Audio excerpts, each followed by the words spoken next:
From the high desert and the great American Southwest, I bid you all good evening, good morning, good afternoon, whatever the case is, wherever you are in the world. Covered entirely by this program, Midnight in the Desert. Welcome. I'm Art Bell. Let me do the usual beginning here while we're getting this program started. The rules are no bad language and only one call per show. Other than that, there are no rules. I want to thank, as always, Telos for the great sound. By the way, if you've got earbuds or, some sort of headphone, you can hear us in stereo, and boy, does it sound good. Keith Rowland, my webmaster, Dr. J, my producer, all of you, of course, the Belgab website, StreamGuys, LV.net, and, of course, Peter Eberhardt, who sells stuff, brings us things like the Screaming Lady. Oh, actually, she's going to be a legend. All right, so today there was some interesting, not much news, actually, today. It was a very newsless day, but there was an item that I caught on to that I thought was amazing. I think it is amazing. A boy who lost limbs to infection, he lost both, has received a double hand transplant in Philadelphia. 8-year-old boy lost his limbs to a very, very serious infection and got a double hand transplant.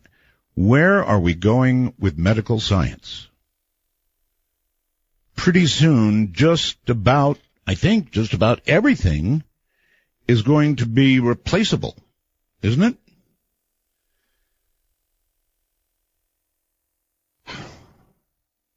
Then we'll be able to download our brains, I suppose. I received this note, reference last night's Grant Cameron show. Art, so glad you're back. Listening to the show last night. And Grant Cameron was mentioning that some aliens, it was of course on abductions, some aliens won't interfere with humans. That is, unless there's a nuclear threat. And this young lady is wondering why they didn't interfere when the U.S. dropped bombs on Nagasaki and Hiroshima.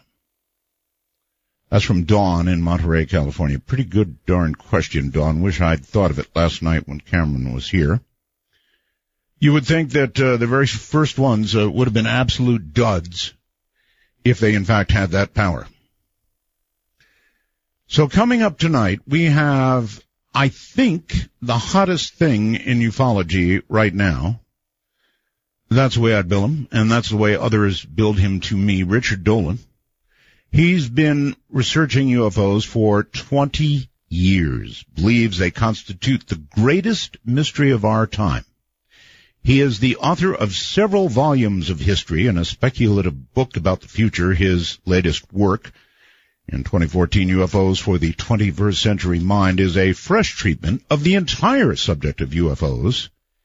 In it, he discusses the important sightings, the encounters, the politics, the cover-up, the aliens, the ancient ones, the bizarre science. Disclosure offers advice on both critical and open-minded thinking in today's world. Richard hosts his own weekly radio show. That's right. And is featured in the new television documentary, Books by Authors from Around the World. His website is richarddolanpress.com, RICHARDDOLAN press.com. And in a moment, he's going to be here. He's going to talk about ufology, perhaps in a way that you've never heard it talked about before. Very straight stuff. And, the first question I'm going to ask is the one that was brought up last night by Grant. And that is, Grant absolutely is convinced that these are good guys, that no matter how many different types there may be out there, they're all good guys. So that's what's coming up. I'm Art Bell from the high desert, which is beautiful at this time of night. 100 degrees earlier, but now it's gorgeous out there. This is Midnight in the Desert, raging into the night. Come on, men and women. Skype up. Call Midnight in the Desert at MITD 51. That's MITD 51. Actually, don't call yet. Don't call yet. Just rest. We'll get to you. Your calls are coming, but coming right now. From New York, it's Richard Dolan. Richard, welcome to Midnight in the Desert. Good evening, Art. Thank you for having me on. It's a real pleasure to be able to talk with you, I think, for the first time. It is the first time. We've somehow missed each other over the years. I don't know how. The first thing I want to ask you about, if I can, before I leave what happened last night here, that was Grant Cameron, a Canadian fellow, who, no matter how I posed it, Richard, absolutely believes that they, being all of them, all the different species that may be riding in these things that we talk about, UFOs, are warm, fuzzy little people who want nothing but the very best for us and our planet. We are all one. That kind of thing. And I sort of argued with that point of view. I wonder how you feel about it, if I can ask. I'm really glad that you jumped in with this question. First of all, Grant is not simply a respected colleague of mine. I consider him a friend, and I happen to be his publisher, believe it or not. A book that he wrote, co-authored, is now a book that I publish under Richard Dolan Press. I know Grant very, very well, and I've had this discussion with him, as a matter of fact.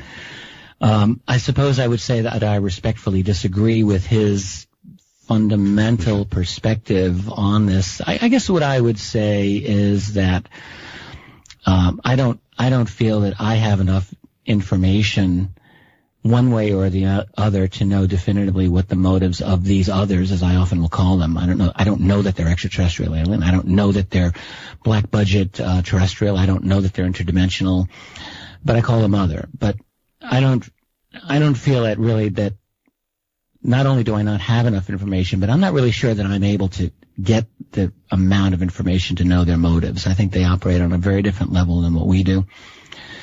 That's a really good answer. That's a really good answer. How can we know? It's tricky because, as you mentioned in your intro, I have been looking into this phenomenon for 20 years, which is not as long as probably many of the listeners or other researchers, but it's long enough. And I have thrown myself into this field, and the longer that I'm in it, the more I realize that we're dealing with some very, very difficult mysteries, and one of them is simply, definitively getting the intentions and motivations of what is the intelligence behind this phenomenon. Mm-hmm. It's eluded us. I have ideas. I'm sure you have ideas, and I'm happy to speculate about them, but I really can't say that I know for sure. Have you had your own sightings or sighting? I had a couple of boring sightings. They're almost not even worth it. I mean, compared with what I've learned, interviewing many other people, the two odd things that I've seen in the daytime sky here in Rochester, New York, where I'm living, are not all that great shakes. What really got me into this field, I simply backed into it through academic training. That's really, back in the 90s, I was working on a PhD in history at the University of Rochester. I was just doing graduate studies on Harry Truman. And how does that get to UFOs? Well, it wouldn't normally. The academic world doesn't really lead you that way. But I was bouncing around in a bookstore, and I saw Timothy Good's Above Top Secret, which is a classic. And it was a subtitle, the Worldwide UFO Cover-Up, that captured my attention. And I thought, oh, really? And I think like a lot of people in the world, they wonder at some point in everyone's life, I think they wonder, gee, I wonder if UFOs are real or if they're a thing. And simply because I was studying the late 1940s, which of course is the key years of the what people were saying was a UFO cover-up, I thought, well, I'd like to know. I don't want to go through my life wondering. Why not just figure it out? So I thought I would take a few months out of my life, and that's been 20 years. And do you think you have it figured out yet? Well, I go further and further down the road, and I think that I learn more and more things about it. I don't think that any of us mere mortals is really going to get to the full bottom of it. But the thing is that the journey is the reward. And I do feel that I've learned quite a bit. I think that I've learned a lot about human civilization in the process, and I think I've probably learned a couple of things about myself. So it's absolutely worth the journey. Okay, there must have been some evidence, something that, as you were beginning in this journey, convinced you that it was worth continuing in this journey. In other words, some serious piece of evidence that you went, holy crap.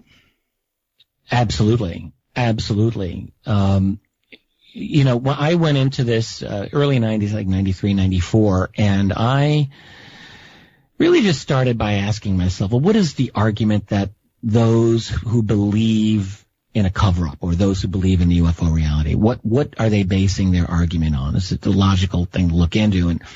And what I found was that there was a fairly large cache of documents that were released through the Freedom of Information Act, primarily back in the 1970s under the Jimmy Carter presidency, when freedom of information was actually at its peak. It's gone through some ups and downs, lots of downs, but in the late 70s, it really was possible for researchers, as it were, to shake that tree and for documents to come out. And there were quite a few. And they're all in the public domain now. They're out there. You can just read them. These were once secret classified documents in one way or another, and they tell a heck of a story. And so what they primarily tell us, I think, is that there were innumerable violations of sensitive airspace back in the 40s, back in the 50s, by objects that, quite frankly, Art, were just not supposed to exist. That's right. And but here they are being written about by our national security people, the people in charge of running it.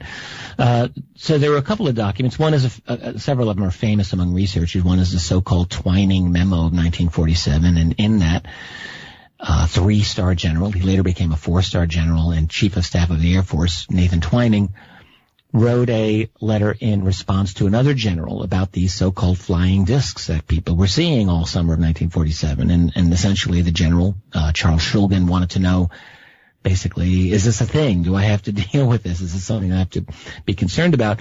Twining wrote back. He didn't say no. He actually said, yes, this is a thing, and it doesn't seem to be our thing. And in this letter, which was a classified memo at the time, he said the reported characteristics are, he described them in some detail. Silent or nearly silent, evasive maneuvers when sighted, domed on top, flat on bottom. I thought that was rather interesting, and much more. So here you are, a classified memo in 1947. You have a top general describing this as a real thing. Probably my favorite of the early memos that I encountered back then was a memo to the director of the CIA back in late 1952, written by his chief of scientific intelligence. So it was two very high-level peoples, and they were talking about the phenomenon.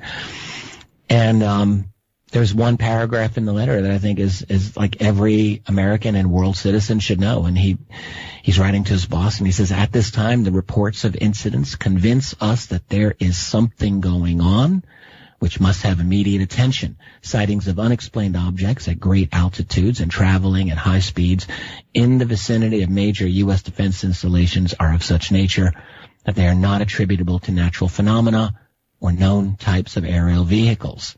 Now, that's late 1952, and I mean, quite honestly, when I read that about 20 years ago when I was just getting started in this, and I thought, holy smokes, if that, you're not really going to say, boss, I think we're being invaded in a top-secret classified memo to the CIA, but this is about as close as you're going to get. He's ruling out Soviet, basically. He's ruling out any kind of known technology. He's ruling out natural phenomena. He's talking about these are unexplained at insensitive areas. What more do you want? So clearly this was something important. Okay, it comes to a conclusion, right? Or if it doesn't, then I can come to one from what I just heard. If something is traveling in our skies at altitudes we can't or couldn't at that time do, right, and going at speeds that we can't even imagine, then the conclusion has got to be, particularly if it's near national security installations, that all of this does represent a potential or real threat to national security. Absolutely. That's exactly the conclusion that I think that they came to. And I think that is exactly why there has been high levels of secrecy on this subject right from the beginning. And, I mean, doesn't it make perfect sense? That was my conclusion after I read enough of these documents. And so I've been working for the last couple of decades trying to put this whole story together and, in a sense, kind of mainstream the UFO story and kind of connect it to the rest of American and world history and try to see it within that context. Okay, well, if that's true, if that is, and they could not have come to any other conclusion, but if that is what they came to, then you can almost bet that the documents you're quoting from back then must be nothing compared to what you could get if you really could get documents today. Oh, absolutely. In fact, this is such a pertinent question you just asked, because of the Freedom of Information Act documents that we received, especially back during the glory era of the 70s, even then, this was no walk in the park to get them. The highest levels of classification were and remain really off limits to us. That is, anything above the level of secret. We really haven't gotten anything. That means top secret and beyond top secret, which we know there are classifications beyond. What we have are secret, confidential, restricted, really classified, yes, but lower levels of classification. And this is significant because we have it on the authority of at least one classified FBI document from 1949 that the matter of UFOs or flying saucers was in fact considered top secret. And so the fact that it was of that classification, and yet we haven't really gotten any of them except a few that were highly redacted and blacked out. So there's obviously a story that's left to be told from back then, and yes, from today, most definitely, because the Freedom of Information Act, I think, is much less user-friendly than it was back in the Jimmy Carter years. Well, there was a big flurry, of course, back in those years, as you mentioned, of, people spotting UFOs and all kinds of things in our skies. Yeah. What about more recent years? As you look at the various sightings, Phoenix Lights comes to mind. What's been the most recent significant thing? Well, in the last decade, there's first of all, I guess I would like to mention that if one were to go online and look for contemporary UFO reports, I think people would be rather blown away by how many sightings just in North America alone. You go to the two main websites that are out there. There's the National UFO Reporting Center. Right. And then there's the MUFON site, the Mutual UFO Network, and both of them collect UFO sightings, what we might call raw reports. So people see something and there's no investigation, but they'll type it in and put it on the site. So admittedly, they're raw, but if you just combine the sightings from those two websites alone, and I do not believe there's a lot of overlap, for 2014, I did a tally, and we're talking about 14,000 reports in North America, U.S. and Canada, for those two sites. 14,000. It's an unbelievable amount. I'm not suggesting that all of them are alien craft or even black budget craft. But there's a lot of things that are seemingly inexplicable that people see. A lot of them are Venus. A lot of them are aircraft. Yeah, no doubt. I mean, a lot of them I think are explainable. But I mean, I've gone through a lot of the reports, and some of them I think are quite interesting. But of recent spectacular sightings, if you asked me this question a year or two from now, I'd probably have a great answer because I'm working on the third volume of UFOs in the National Security State, which covers the recent years. But I'll tell you offhand, I mean, two of the big ones, famous ones, and I think are important, is the 2008 Stephenville, Texas sighting, which was seen by many people, and the object that a lot of very qualified witnesses described was enormous, absolutely enormous. A few of them got a very close view of it. And that object was being pursued by F-16 jet interceptors, and we've got a lot of good data on that sighting. Any video? Any video? No, unfortunately. What we do have is radar data, however, which was acquired by MUFON from the FAA. And so we do know that there was an object tracked by FAA, an unknown, and we do have trackings of the F-16s who were seemingly in pursuit of it. So there is some data. You've got that, and you've got some witness testimony that I think is actually quite compelling. And then the other one that I think, and I personally did some investigation into this, and it's a well-known case from 2002 near Washington, D.C. This is another case in which F-16 jet interceptors were chasing multiple unidentified objects that seemingly had the ability totally to outperform them. I spoke to 2 witnesses directly. This did get reported in the Washington Post and got repeated elsewhere. One of the Air Force individuals who was interviewed for that story, unnamed, but said we had it on radar and it just disappeared off the radar. Yeah. Just disappeared. I mean, there's some good sightings. They go on in this century, and there's many, many more. I think those are the 2 spectacular ones probably in America of the 21st century off the top of my head. Okay. Oh, and then, of course, let's not forget the O'Hare Airport sighting in 2006. That one slipped my mind. All right, so here's another one for you. One of the things that we used to rely on is pretty much gone now, and that is photographic evidence. There's just no way that I know of that you can actually verify that something you're looking at has not been created or tampered with. We've actually gotten so good with CGI that how do you feel about that? Can photographs be verified as not messed with? I have a really hard time with photographs these days. I would almost say that I don't even consider them evidence anymore, which is a shame. But for the reason that you're expressing, the ability to fake is so good now. But I would qualify it and say everything in context. So it really comes down to witness testimony combined with photographic evidence. If an investigator is looking into a sighting and you do have multiple witnesses that are, let's say, independent of each other, there's ways of kind of gauging that, I suppose. And if they have photographic evidence with their testimony, I think you have to look at it, obviously, and do your best to have it analyzed in a careful way. There are people who are good at detecting CGI effects. No one is probably perfect. I'm disinclined to throw out photographic or video evidence, for that matter, out of hand, but we do have to be very, very, very cautious in dealing with it, for sure. A recent one that I saw that was really intriguing was the cube. Have you seen it? I'm not sure I saw that one. What? You haven't seen the cube? I guess not. Really? It's this black cube-shaped thing that comes out of a cloud. It's pretty amazing. I'm surprised that you would not have seen it. Well, I'm doing a lot of different projects right now, so is it totally recent or what? Fairly recent, yes, it is. Yeah, and I'm sure I would have come across it. I don't know. I don't really know what to say about that. I get people show me UFO videos every week. I mean, I'm constantly being asked to comment, and it's funny to me because I mean, other than the fact that I write about this subject and I've looked at a lot of UFO video, I'm really not any more of an expert on detecting fakes than the next guy out there. There are people who are really skilled at it, and I'm not particularly one of them, but I do get shown these things all the time.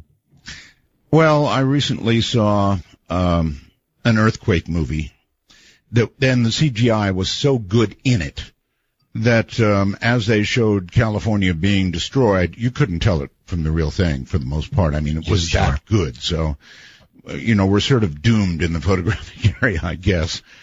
Well, it's tricky. The only thing that I would suggest is that I feel like we're developing new means of electronic detection all the time, not simply old-fashioned photographs, but infrared and heat sensor type means of detection and other things. And so I think there's a lot of different data that increasingly is coming our way. And I mean, presumably everything can be faked, but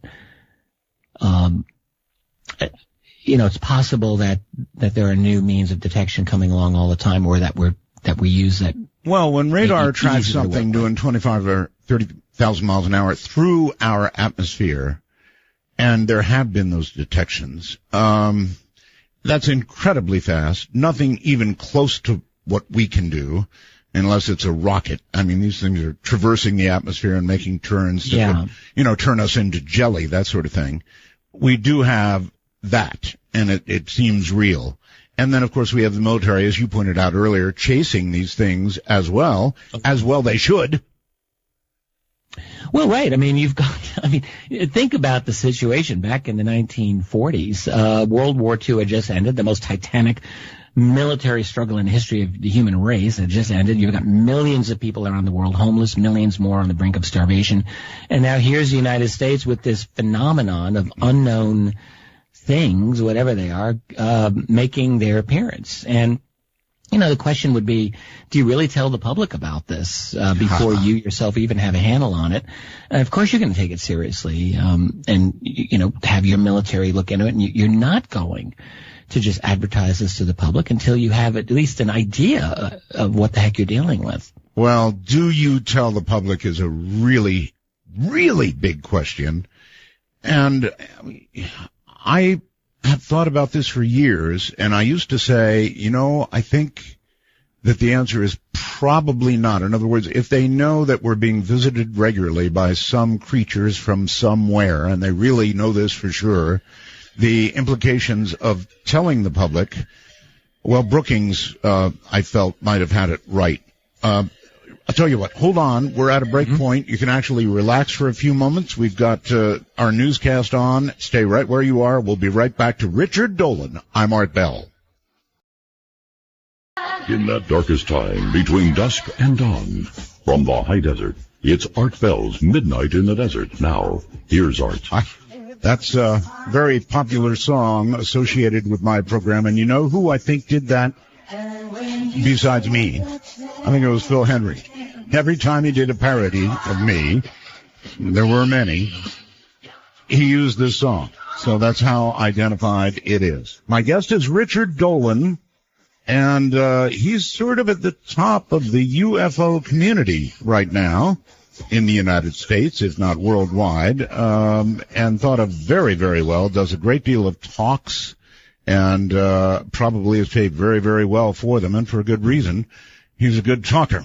Okay, so we were talking about whether or not we tell whether whoever it is that has this information makes it public or doesn't make it public. And Brookings a long time ago did a study that said American institutions would fall.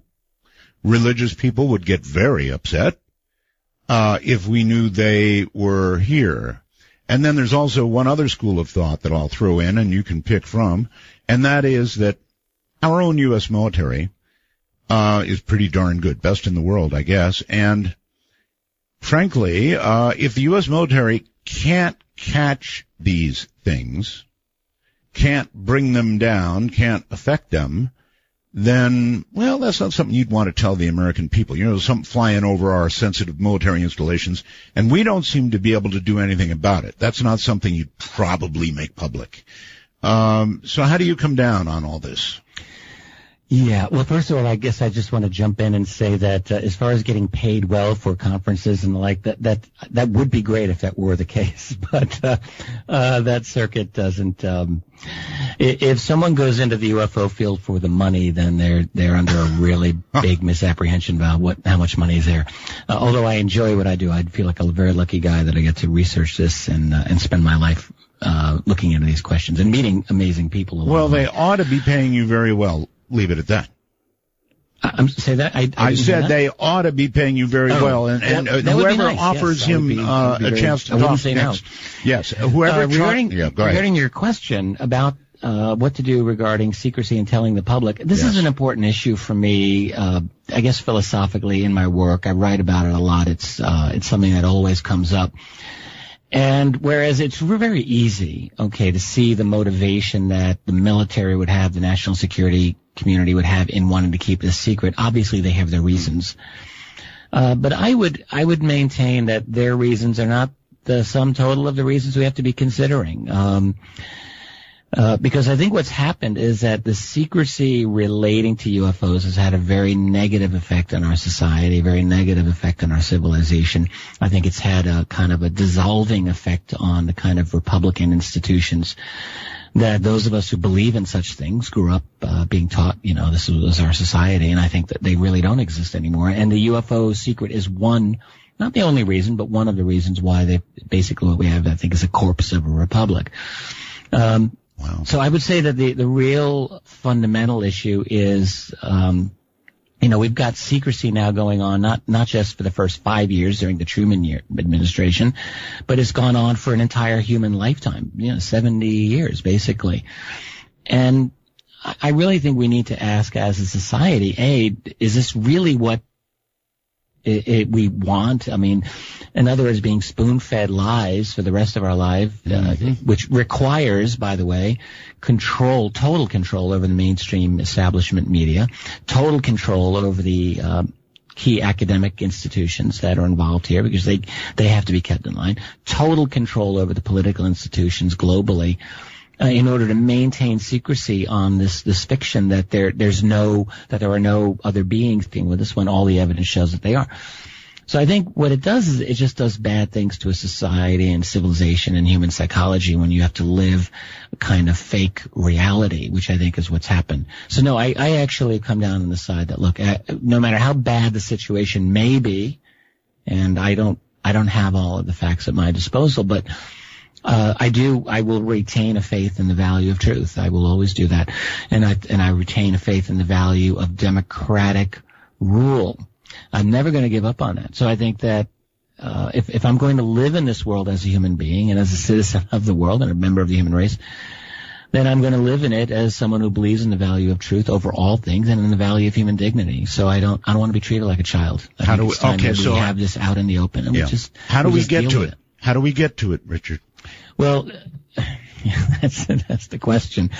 I would say a couple of things. One, we're living in very revolutionary times. This isn't 1950. This isn't even 1990. We're in 2015. Organizations like WikiLeaks have only been around for about 10 years, and the only reason they've been around only 10 years is that they really couldn't exist more than 10 years ago because we didn't have a global infrastructure to accommodate groups like that. Organizations like Anonymous who could just take digital data and grab it and throw it out there for the world to see. And so it's a new world now. We're in a world where everyone's got smartphones, and admittedly that means an explosion of YouTube videos, but I still maintain the idea that at some point there's going to be a sighting that hits the proverbial sweet spot, and there's going to be multiple people capturing an object that's going to be maybe difficult to explain away. That's a matter of faith, I will grant you, but I think it's likely. So what I think is going to happen, I think in such a tumultuous era that we are in, that to assume that tomorrow is going to look like today, I think is a bit foolish, and I therefore believe that something's going to happen that's going to open this up unexpectedly. I don't believe that the powers that be have any real desire to acclimate us to the reality. Some people believe that. I'm not in that camp. I think they're going to keep the lid on this as long as possible. But the fact is that they can't do it forever. I mean, there are just too many factors involved. So I'm waiting for something explosive to happen, and I'm not sure I'm able to predict that. But it could be a sighting, it could be a leak. All right. How about this? The people who have been keeping these secrets, if we assume that somewhere around 45 it all began, the people who have been keeping these secrets are now getting old, and they're getting close to passing on. And you would think that a lot of people would want to unburden themselves before the end. Yeah, well, I think a lot of that original generation might have felt that way, but I also believe that this is a very profitable secret. So I don't think there's a lot of incentive for, like, as new people come in, I think they're making money off of this, and here's why I think that. Because I think part of the UFO secret involves acquired technology. Mm-hmm. So let's talk about something like Roswell, which I think was, in fact, the recovery of exotic technology that is not from our civilization. That's a long conversation we could have, but I believe that is the case. And in fact, I believe that there are other instances as well in which it seems probable that we acquired some of their stuff. And what that would mean, I mean, that's holding the future in your hands. And so what I think happens is if you're the Army, you've got this material, you're going to very carefully parcel it out to your key defense contractors and research and development people, mm-hmm. and they're going to figure it out. And suddenly you've got a goose that's laying golden eggs. You've got or an iPhone. Money here. And no incentive for giving it up. Or an iPhone. I mean, who knows what we have now? may have come from elsewhere. Some of the technology to do it may have come from elsewhere. I think we got a boost. I believe that our own scientific trajectory, I guess that's the way to put it, probably would get us on the path that we are on. But I happen to think that acquired technology through retrievals has probably sped things up a bit. By the way, when you get a break, or anybody else out there, I got a whole bunch of computer messages. What's the cube? They said. Oh, so I just looked at that. It's at the top of our. Oh, you did. It's at the top of artbell.com website right now. If you go there, so Midnight in the Desert. So take a look at it. I saw an article on it. Yeah, the raw cube is not so good, but the video, there is a video associated with it, and it's astounding. I mean, you can actually see this thing breaking out of a cloud. It's pretty amazing. The photograph in the article I'm seeing, by the way, is really not the best article. It has a lot of irrelevancies in it, but I'm seeing an image of what looks like a black cube and a lot of kind of smoke above it. I don't know if that's the same thing you're seeing. It is quite interesting. Yeah, you've got to see the whole video. So when you get a couple of minutes, just click on the video and take a look. It's really astounding. Anyway, so you think that we could take the truth? Do you think it would upset existing institutions? I don't think we're ever going to be ready for the truth. Ever. Never. Not ever. But who's ever ready for their first kid? No one, and you have it anyway. Right. I think that, frankly, no, the truth on the UFO matter, my position is, really it's not for me to say, are we ready or not? I mean, history is just going to go. We're on a path here.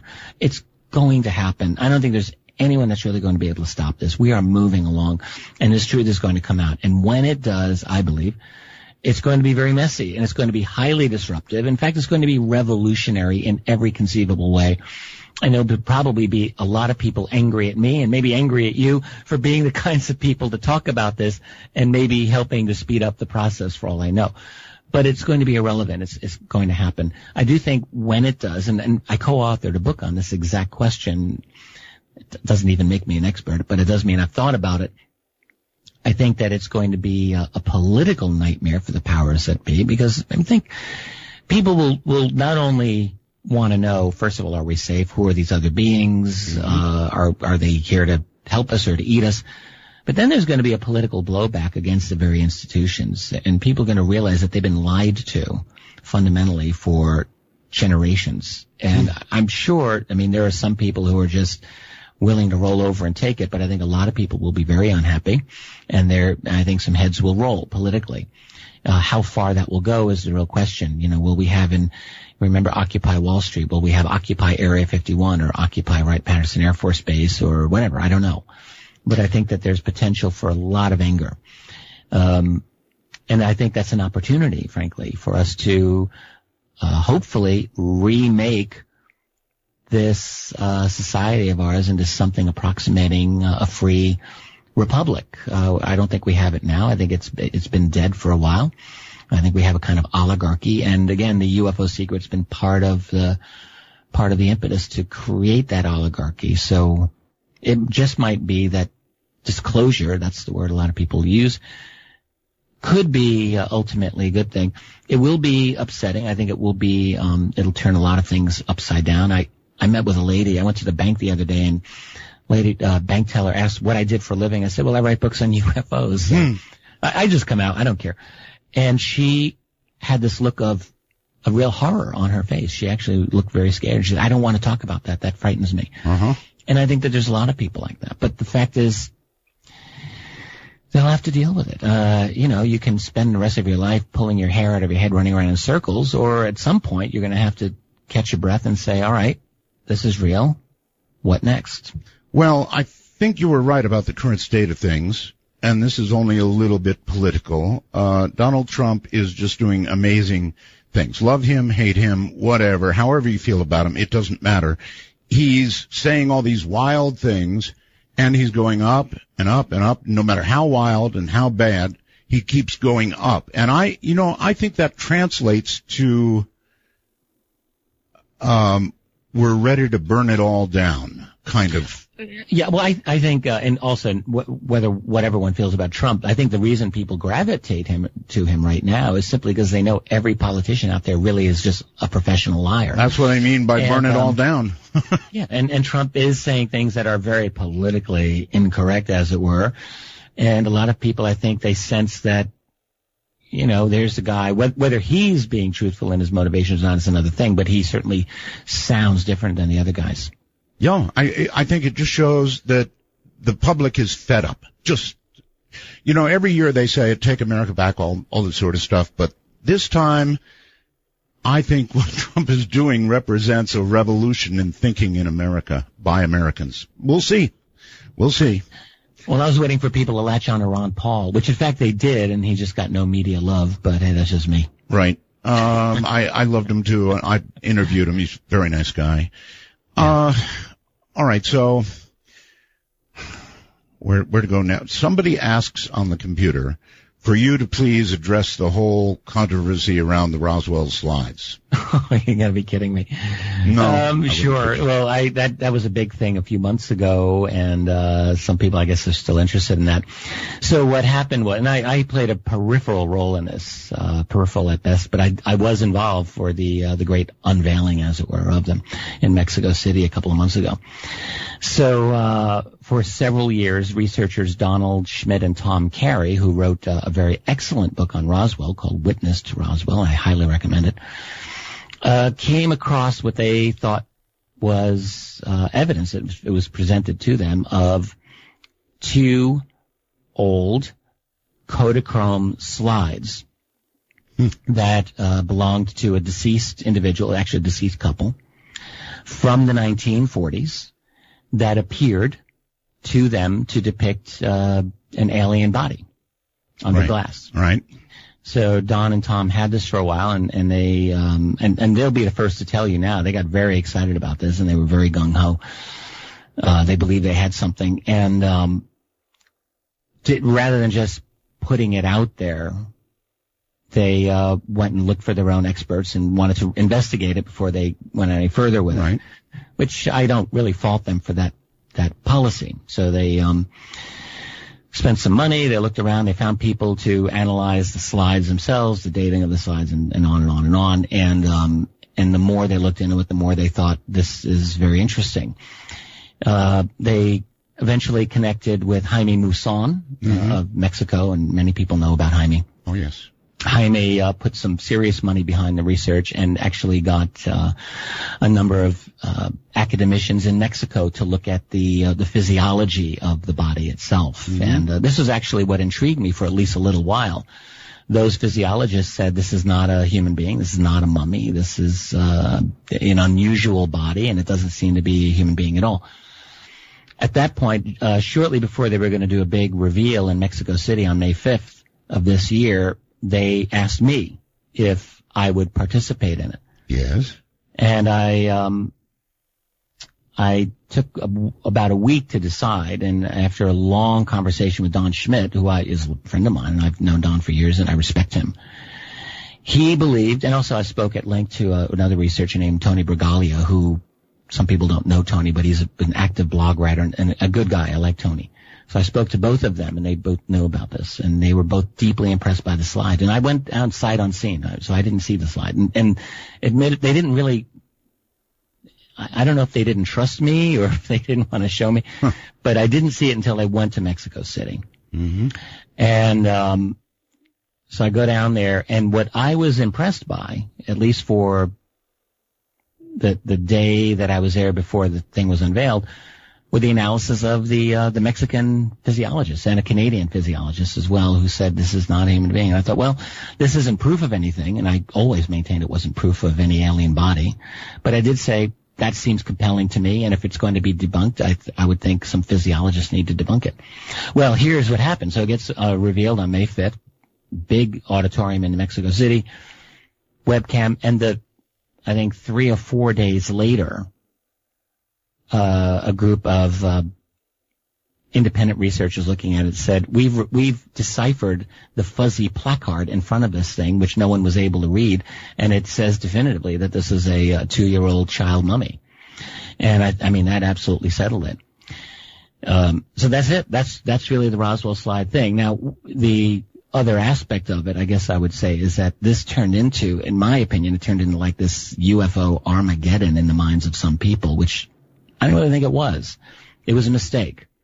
Don and Tom in particular, yes, they got really behind this, and they absolutely believed that this was an alien body, and they explicitly connected it to Roswell. All right, I'm sorry to do this to you. It was a mistake, but I think that's really what it is, and life goes on. All right, and indeed, life goes on. And, I might add, it cost some people a lot of money, that's for sure. The Roswell slides. Okay, Richard Dolan is my guest.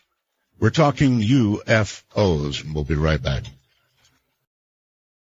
Richard Dolan is my guest. We're discussing the state, actually, of ufology, because that really is a good way to put it in the world. We're discussing the state. UFO Armageddon, well, I don't know about that. I'm sure at the moment that became obvious. It felt like Armageddon, but it's not Armageddon, and onward we go. There's going to be these kinds of mistakes, and we're going to see more of them, aren't we? Yes, I have no doubt. None of us are infallible. All we can do is our best. You try your best not to make missteps along the way. The thing is, the field, the subject is intrinsically difficult. We're dealing with, I think, the most difficult mystery of our time. And the second layer of that is that, yes, there is government obfuscation surrounding it. So, at times you feel like you're groping around in the dark, and you just have to do the best you can do. Can you characterize the secrecy itself, UFO secrecy? I mean, how is it? There must be a large manipulation of information. It must be very compartmentalized. I don't know. How does it work? Yeah, I think the first thing that I would want to say about this is that the phenomenon itself, and we discussed this going way back, required, at least in the minds of those people who had the secret, the necessity for maintaining absolute secrecy. So along those lines, it meant control over media, academia, science, and if someone thinks that that's impossible, I think they should look again. In fact, forget UFOs. There's a lot of evidence to show that those institutions are very much in bed with national security and financial institutions that are intertwined with them. You have the creation of black budgets. This is very important. So that is what we would call secret spending is an integral part of the system. We might know them as special access programs. These are programs within the U.S. federal military budget that there's no oversight for. And that's the official ones. And that's officially we're talking $50 billion or more. In reality, I think the black budget includes much greater amounts of money in terms of proceeds from narco trafficking and securities, banking fraud, and the like, which are deeply intertwined with the intelligence community. So a lot of this money is floating around. On top of that, you have, along with it, I guess I should say, illegal criminal financing of programs based on these unvouchered money. So you've got, no one really has any idea how much money is going into the black budget world. And a lot of that, I think, or a portion of that goes into the UFO technology program. Because I think that understanding and replicating this is key. You really think, I'm sorry, you really think narco money is going into black budgets? Yeah, I do. Wow.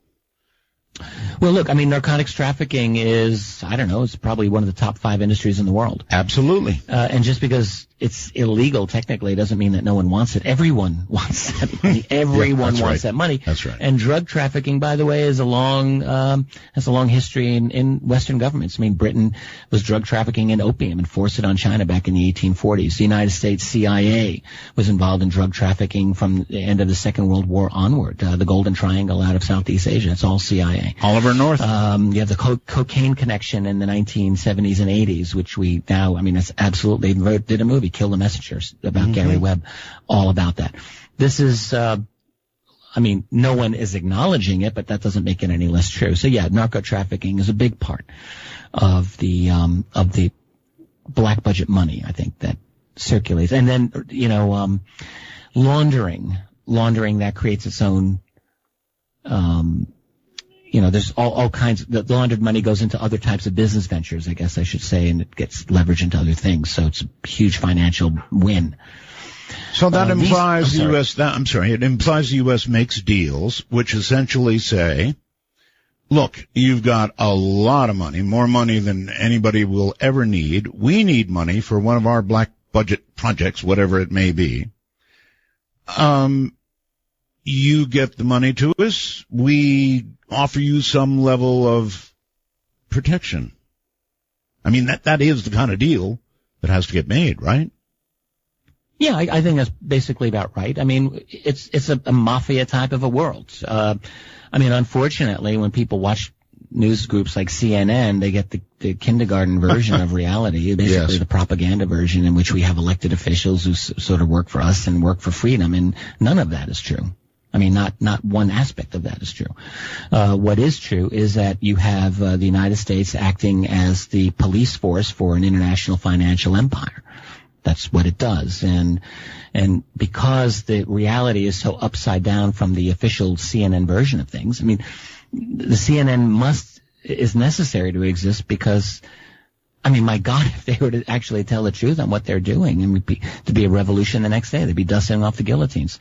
So you have to have absolute lies. I mean, that permeates our world. Richard, you mentioned CNN, so I can't let this pass.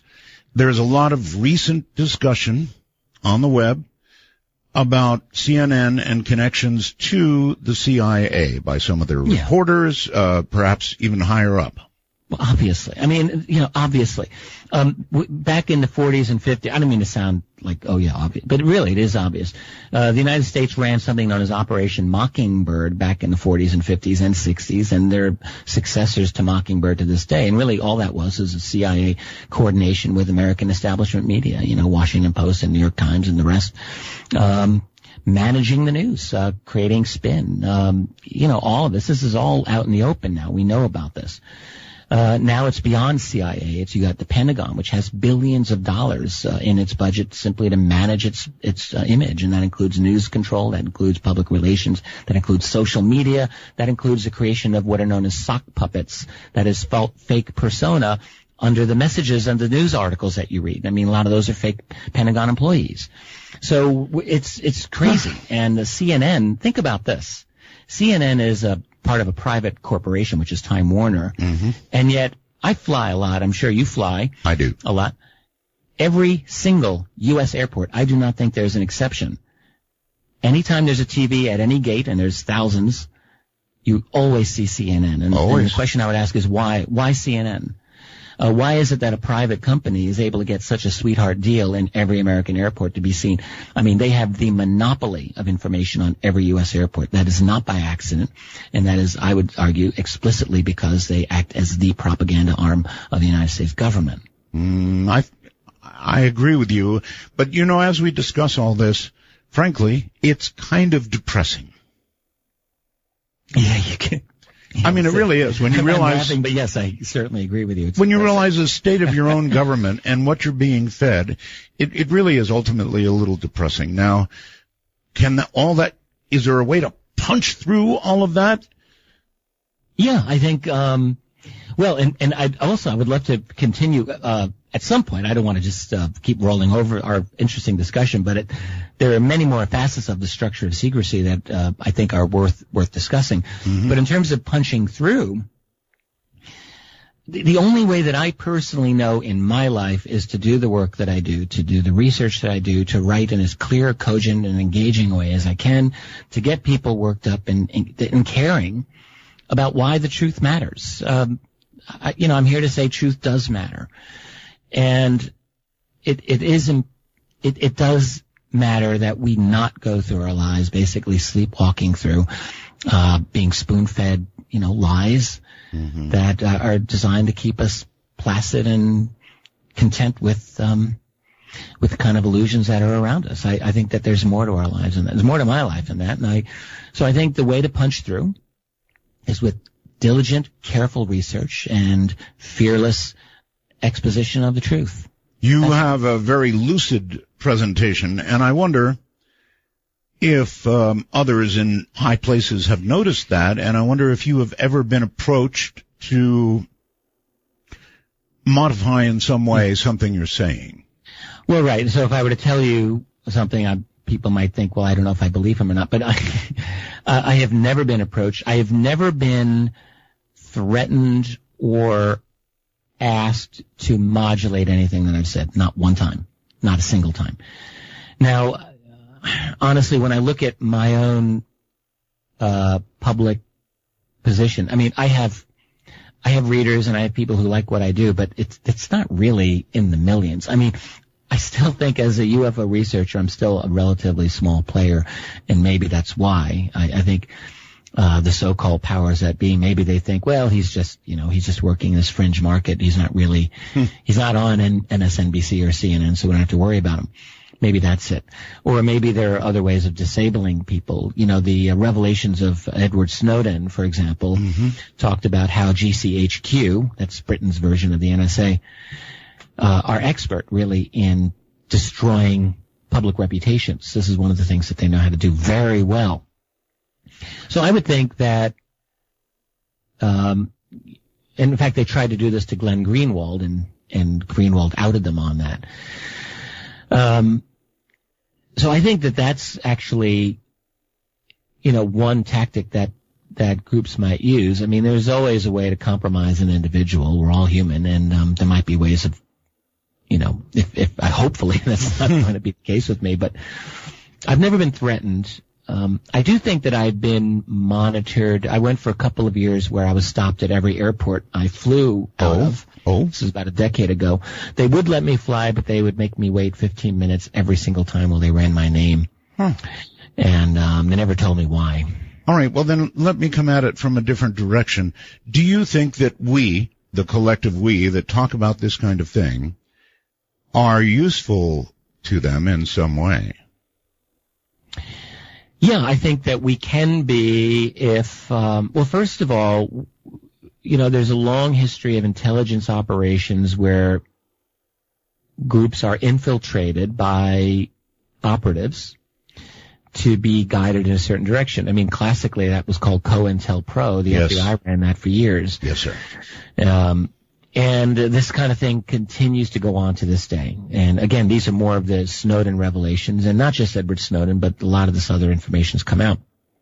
So groups, I think, are infiltrated, and I think that does include the UFO community.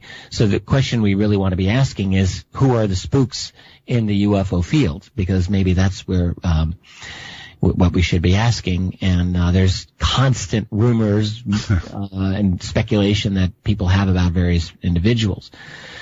But I think, so that's one way that the community can be guided. Well, we've got the spooks in ufology. I think that was the case with MUFON for years, by the way. Question. It still might be, for all I know. Well, sure. They've got to know where we are and whether we're headed in a direction that might worry them. So, yes, of course, there are spooks. Right. So, the question is, to what extent are they able to use public figures or researchers like yourself or like myself or other people to their benefit? And with me specifically, I don't know how they would, because I'm not aware that they do. But, certainly one thing that you could easily see them doing would be to have a public individual who's got prominence to steer away from certain sensitive issues and onto other things that may be kind of red herrings. Or you might imagine they do things like, produce the Roswell slides that ultimately turn out to be almost Armageddon for ufology. I suppose. Of the people involved in the Roswell slides, only one of them is someone whose motives I don't really know that I can really vouch for, and that would be Adam Dew, who did come into this and seemed to be very interested in making money off of those slides. Wow. Relating to Tom Carey and Donald Schmidt, look, in my opinion, I know both of these guys, there's not a chance that they were actively engaged in any kind of disinformation. I will never believe that. In terms of Jaime Maussan, a lot of people like to criticize Jaime as a showman or, someone who has latched onto a lot of questionable cases. I think the latter is true. I think he has. Personally, I do like Jaime, and I've enjoyed talking to him over the years. But I think his judgment was fallible. I don't think that he was engaging in disinformation. All right, good enough. We're at another break point, so stand by. We'll be right back from the high desert, raging in the nighttime. This is Midnight in the Desert. I'm Art Bell. Richard Dolan is my guest, and I think I want to ask him a little about presidents. Richard, almost every president that has come into office, let me back up, when they're running for their respective nominations, they're always asked, Mr. would-be president, Mr. nominee, whatever, if you get into office, will you open the files on UFOs? Inevitably, oh yes, we'll do that first thing. And a number of presidents have been asked about this, and then one always has to wonder if after they're in office for, well, probably in the first 24 hours, somebody sits them down and gives them the talk. Yeah. Think that's right? Well, most, I think, significantly, this happened many years ago with Jimmy Carter. Mm-hmm. And he's probably the best example, although now the question does seem to come up with regularity to presidential candidates now. But Carter, was the first, I think, the first U.S. presidential candidate who openly said, hey, I saw UFOs, and I'll explain. It was in Leary, Georgia, back in 1969. And he never said it was a spacecraft, but he did see it with a group of people, and he thought it was unusual, and he didn't know how to explain it. And I think wisely he was just very open about it, and he didn't really catch any media grief over it like Dennis Kucinich did years and years later. Mm-hmm. But Carter did, because of this open attitude, he was asked, and he said, "Yeah, look, if I have an opportunity to declassify UFO files," he said, "as long as it does not affect national security," and that was a big caveat. He said. Sure is. But he added, yes, I would do it. And, one of the big stories of Jimmy Carter's first year as president, and it's kind of a forgotten story, but it's important. People like your guest last night, Grant Cameron, wrote about it, and I also wrote about it in one of my books. The year 1977 was his first year as president, and this was a year that thousands and thousands of letters came to the White House from constituents, citizens, who talked about their UFO sightings and asked President Carter to end secrecy on UFOs. They were getting mailbag after mailbag of letters coming into the White House, all in the spring and summer of 1977. This is an incredible thing. Thousands of them. And, in fact, Jimmy Carter, as far as we can tell, did I guess we could say carefully or tentatively look into the possibility of having a federal agency kind of resume the job of the old Project Blue Book, which was what the Air Force had in the 50s and 60s to investigate UFOs. And he was looking at the possibility of NASA taking on that role. And what we can now see very clearly is that NASA, with the CIA standing right behind them, said, no, we're not going to be doing this. No way in hell, not ever, not a chance. And I mean, they were just saying this to the president. The other thing that I can say about Carter, you asked about, did he have a sit down where he was briefed? And I think the answer to that is yes. And one thing that I mentioned in one of my books, AD After Disclosure, was a story that came to me from, this is one of my few anonymous deep throat sources, and I hate having to rely on such people, but the fact is that I'm not allowed to use this man's name. What I can say is that he was high-level CIA, and he is an absolutely brilliant man. I know him somewhat well. I've had some long conversations with him, and he and I share another very close mutual friend. All I can say is this guy knows a number of former U.S. presidents and former directors of the CIA and former secretaries of defense on a first-name basis. Okay. I asked him on one occasion, what do presidents know about UFOs? And his short answer was, well, some know more than others. And then his long answer, he got into some specifics. And the Jimmy Carter story that he knew was as follows. In June of 1977, he said to me, Carter was briefed on the matter of UFOs/extraterrestrials. He was briefed in June of that year. This is according to this man. Now, the man was not present at the briefing. He said he does know, and he was very careful in how he qualified all of this, but he said at the end of the briefing, Carter was seen at his desk, head in hands, elbows on the desk, sobbing. Right. That was the story as it came to me, and all I can tell you is that I believe the man who told me this story, and the day will come when I'll give his name up, but right now I just don't feel that I can. So, I mean, if I put that together along with everything else that I know, what I'm guessing is that Carter was told something really devastating about this. Now, it could be any number of things.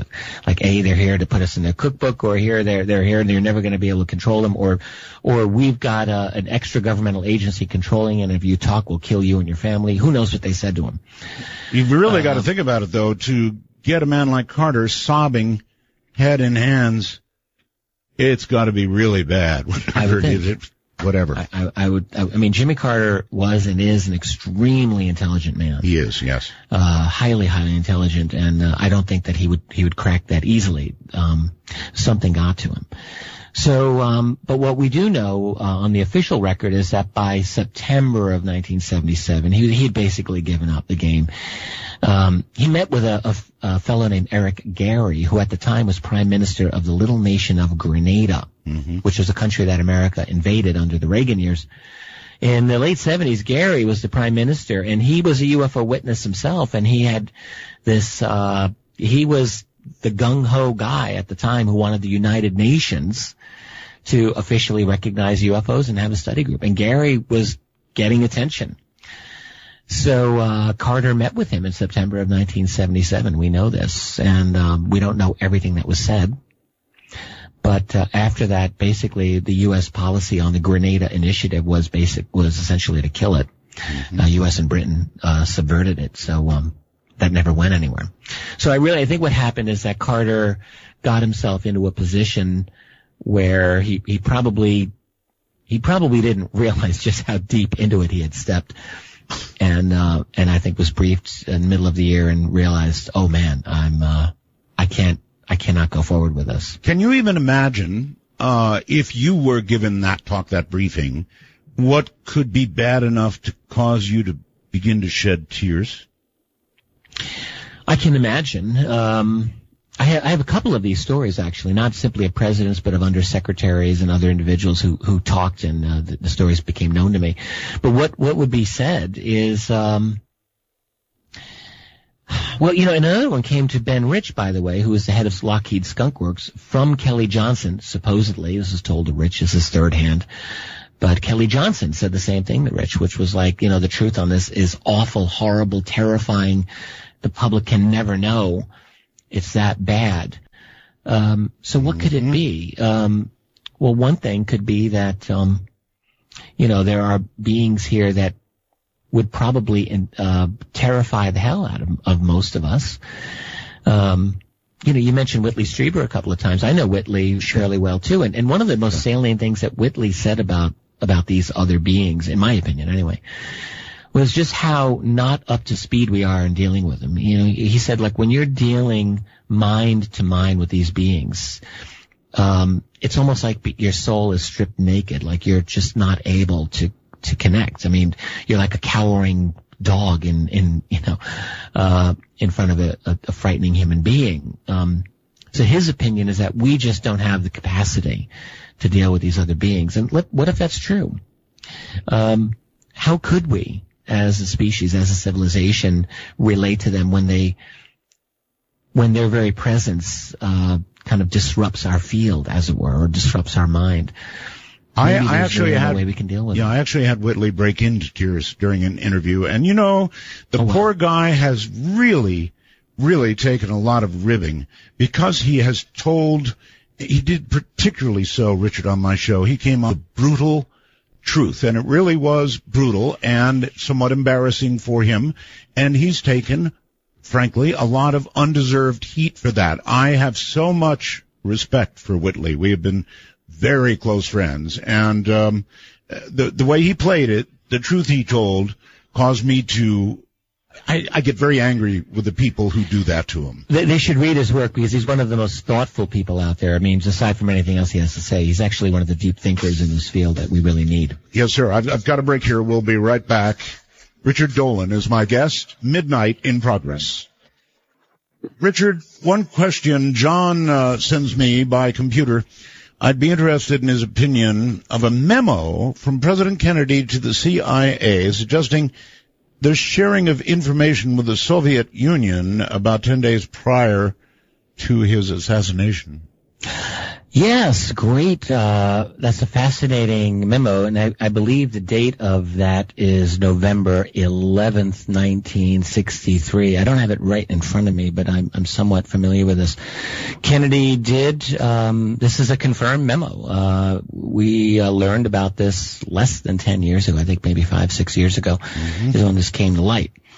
And in it, Kennedy talked very plainly to the Central Intelligence Agency about the reality of UFO reports that could be confusing to American and Soviet military intelligence. In other words, the fear, and this is something that was discussed incidentally by American UFO researchers at the time, as a reason to end secrecy. That is, that these UFOs could be mistaken for enemy missiles, and we need to have open,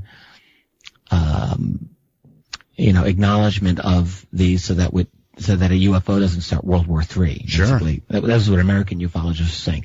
And Kennedy's memo kind of worked along the same type of argument, basically saying we need to coordinate these UFO sightings with the Soviets so that we don't have any kind of confusion. And this was dated November 11th, 1963. That's 11 days before he was assassinated in Dallas in 1963. Yeah, exactly. And what became then of the memo? There's no record of what response this memo received. I have gone on the guess and assumption that it goes to the CIA and they sit on it for a couple of weeks. That's easy to do, even on a memo from the president. Sure. Unless he's demanding it like an answer the next day, which this did not do. They sat on it, and then the next thing you know, no more President Kennedy and no more memo to worry about. There's been a lot of that. For example, I remember when our government virtually told us that, well, the Roswell files are missing. Oh, that's right. Back in 1994-95, the General Accounting Office, which is the investigative body of Congress, on behalf of Congressman Stephen Schiff of New Mexico. This is a very important story. It is. That's right. You were very much involved in raging in the night at then. The time. Yes. Mm-hmm. Absolutely. And Roswell was just on some kind of getting some forward momentum at that time. And here's Stephen Schiff of New Mexico.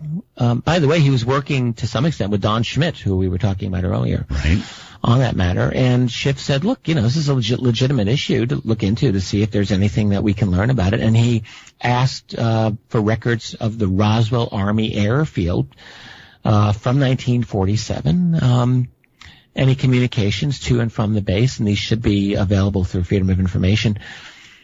And in fact, before he even asked the GAO to investigate, he went to the Air Force, and they told him some expletives and basically said, go bleep in your hat. That's a direct quote. So Schiff was completely stonewalled by the Pentagon, and he thought, well, I'll go to Congress. I'll go to the GAO. That's what they're there for. They're supposed to investigate on behalf of Congress. And they said they would try. And they did try. And what they found was that the communication records pertaining to the Roswell Army Airfield from, I think, late 1946 into early 1948 or 49, I have to look at my records, were missing. They were gone. And that there was no explanation as to why they were missing, and they should not legally have been missing. But that specific period of time, those records, all of them are gone. And these are records that really would have shed important light on what happened in Roswell in the summer of 1947. So, yeah, you've got obvious obstruction here, and they just get away with it. Yeah, well, that was going to be my next question. How do they get away with just saying, I'm sorry, they're missing? I think they get away with it, Art, because we live in a society we call a republic. We call it a democracy, but it's really not what it is. And I think as the years go by, the decades go by, those people who wield the power become more and more arrogant in their handling of it. And I think they realize that there really are not repercussions for what they say and what they do. I mean, we talked earlier about narco-trafficking. It's not just me who believes that narco-trafficking is deeply involved in the U.S. government. There's a lot of analysis that says this. And there's no repercussions there. There's no repercussions on the criminal banking fraud and the derivatives fraud that goes on. I mean, that's our world. And this is also the world within the United States national security state, as I've come to call it. Again, it's like the movie Alien. Remember in the first Alien movie where the creature comes out of the guy's chest? Oh, yeah. And he died, and it's a gruesome scene. But that's like us. I mean, you have the old American Republic, which is the dead body, and out of it springs this national security empire. That really is the new incarnation of the United States. Well, we live in this world of the 24-hour news cycle. And then everything gets forgotten. 24-hour news propaganda cycle. That's really, I think, designed to pacify most of us. It's my opinion. Miley Cyrus's twerking is the headline, or Caitlyn Jenner's transgender. I mean, this is the headline. I think we can see that we're dealing with distractions. I know. Mark in Pennsylvania recalls that you interviewed a 77-year-old man facing kidney failure. And he did tell you what he knew about Roswell. Is the man still alive, and what did he tell you? He is still alive. His health, he's been, for the past year or more, been placed into a nursing home because his family's been unable to care for him. This is on YouTube. Anyone can look at it. You can look up on YouTube, they call it Dying CIA Officer Testifies About UFOs. He wasn't a CIA officer. He wasn't even a CIA employee. He worked in U.S. Army signal intelligence in the late 1950s and claimed, and by the way, he was interviewed years ago by Linda Moulton Howe back in the late 90s. Okay. And Linda knows his story very well. I interviewed him in early 2013, way up in northern Minnesota, which is where he lived. Right. I can say that. There were a few times when I interviewed this man that I actually was afraid he was going to die in front of me. His health was that bad. It was actually really, really frightening at times. He was a sweet man, and I genuinely liked him. He told a story that is very difficult to prove and really difficult to corroborate, and so for that reason, I'm careful about it to this day. On the other hand, I have a hard time thinking that he was lying to me, and what he said was that back in the late 50s, he was a young man.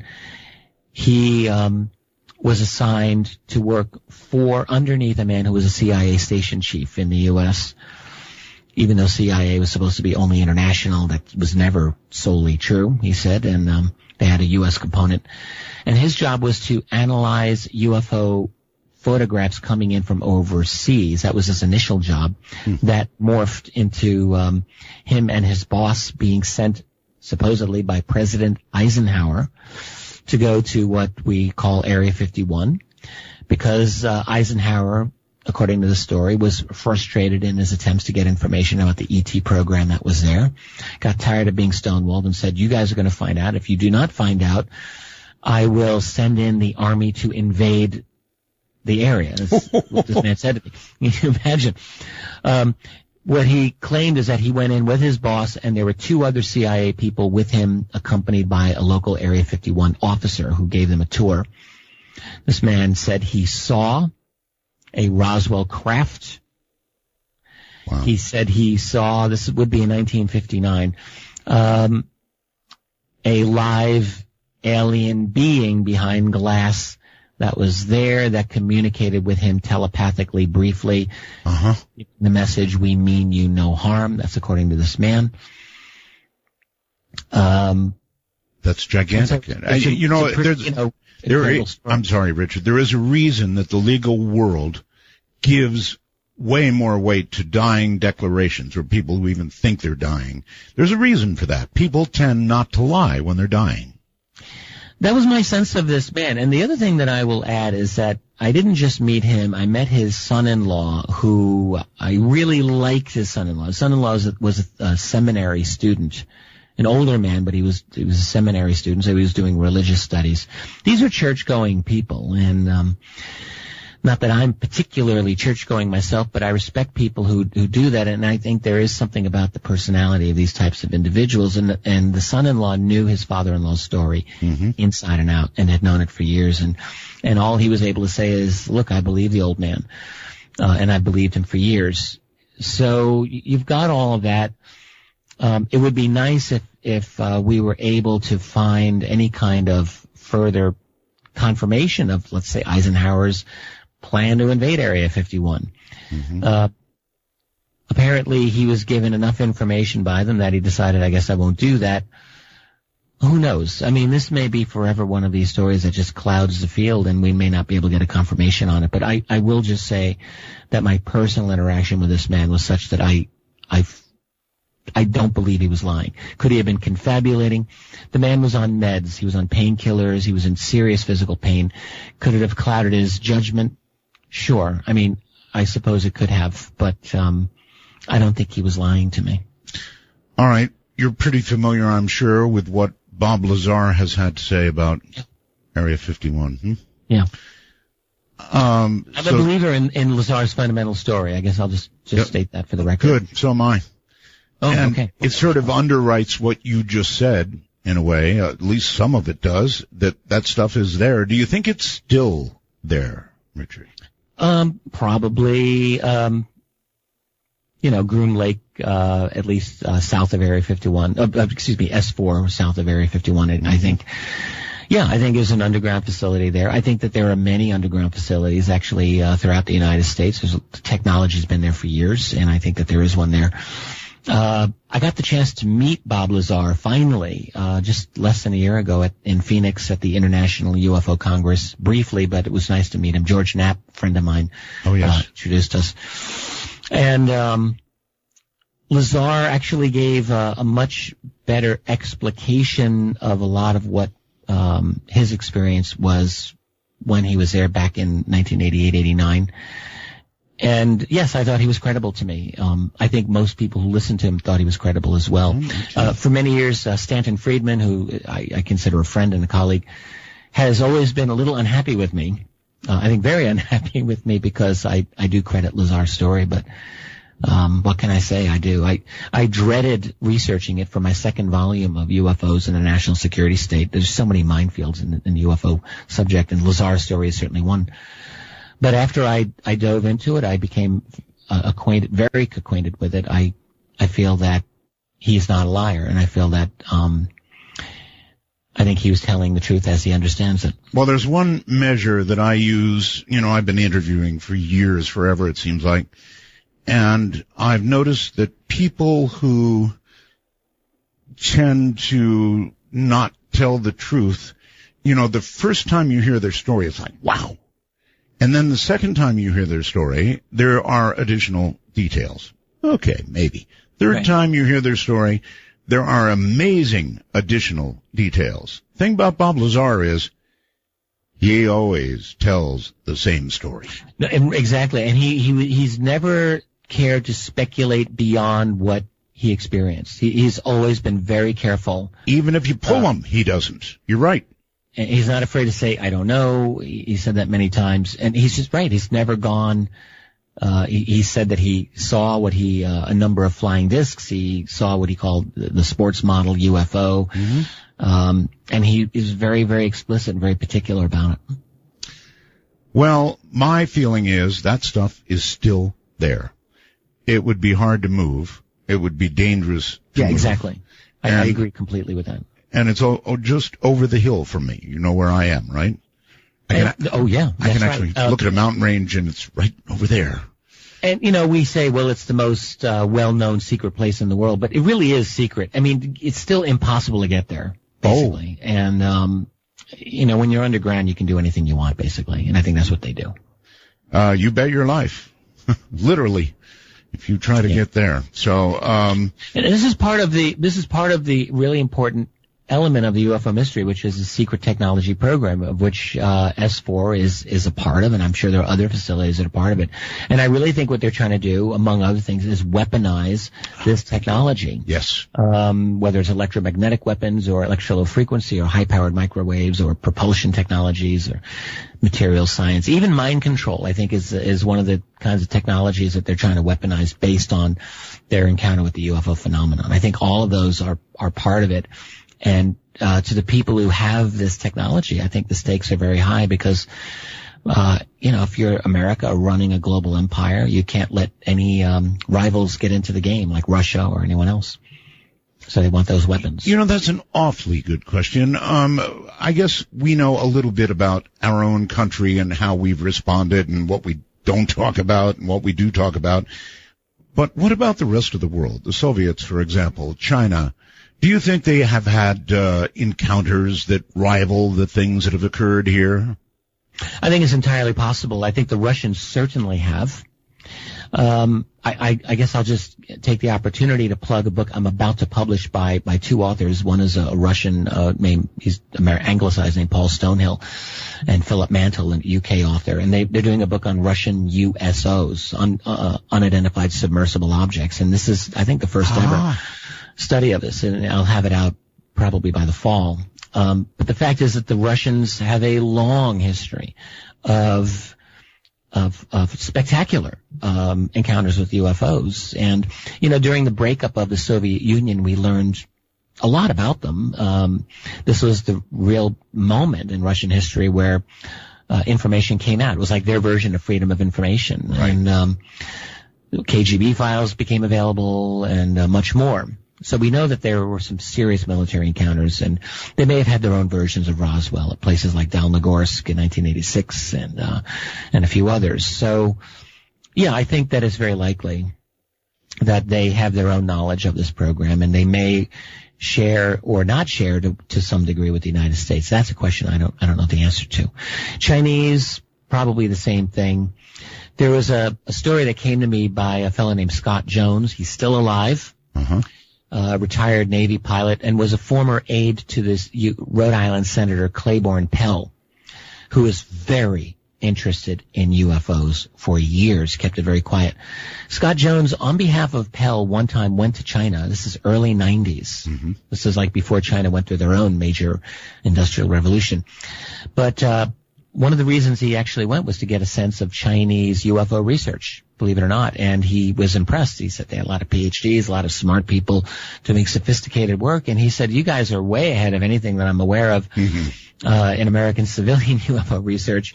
What are you waiting for? And the answer that came to him is they said, we're waiting for the U.S. to take the lead on this. Really?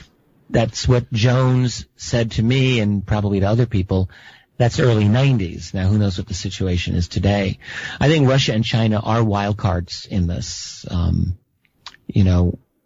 I speculate that I don't think that they have a real motivation any more than America to give up the UFO secret, but you never know. I think the real problem that any of these nations have in giving up the secret is oil. Oil. You give up the secret, you say, yes, some of these UFOs actually are not ours. They are using revolutionary technology. One of the first questions that's going to be out of the gate is, well, what's their source of energy? It's obviously not high-octane petroleum. Right. That's going to take them from point A to point B. It's going to be something better. Whatever that source is, implicit in the answer to the UFO mystery is a post-petroleum civilization. And that is such a massive transformation, and Russia, I don't really think, has any more of a motivation than America. All right, I've got to hold it right there. Stand by. I'm sorry. I have these absolute deadlines. This is Midnight in the Desert. Sometimes you want to hear the rest of the story. Sometimes you want to hear the rest of the song. Hi, everybody. I am Art Bell. My guest is Richard Dolan, and in this last hour, I would like to open the lines. Now, this will take a slight bit of explanation as we are new. As you well know, we're very new. So to ask a question, to call us, Number one, I would suggest at your first opportunity that you put Skype on your telephone. Got a smartphone, Apple, Android, whatever. Put Skype on your phone and then kind of try to call us. And by that I mean put in, if you're in North America, Canada, MITD 51.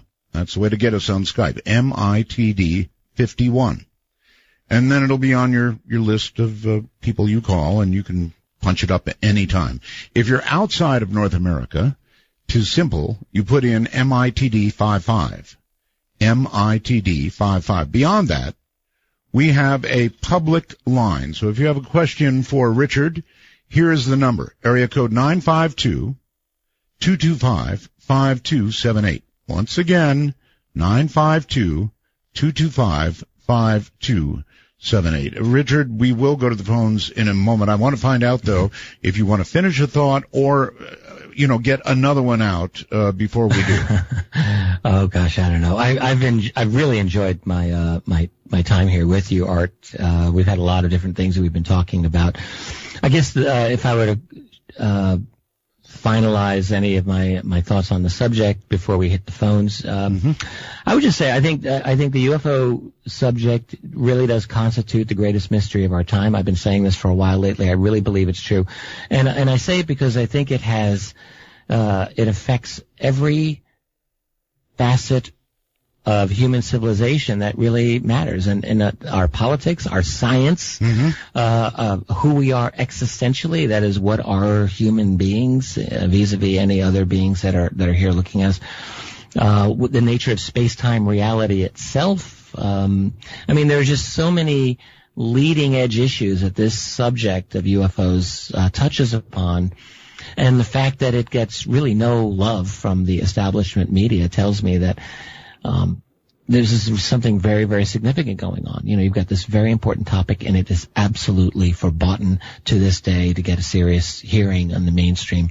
There's some cable stations, History Channel, Sci-Fi that'll do a UFO documentary, but really nothing for the establishment, what I like to call the official reality. The major networks, things like that. They will not touch it. It is not part of that reality.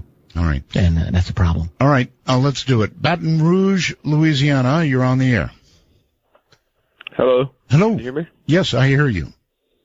Who is this? Who were you expecting? This is Art Bell. Richard Dolan is my guest. Right? Oh, hey, Art. This is Scotty. Scotty, go ahead.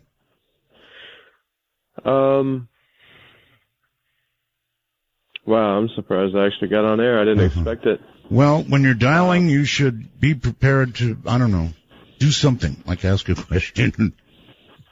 You know what happens to people? They freeze. They actually really get through. Yeah, I do I'm too. just laughing. Yeah. They're not ready, and they freeze. Richard Dolan, you related to James Dolan? Not to my knowledge. Who is James Dolan? I believe he's part owner of the Knicks, right?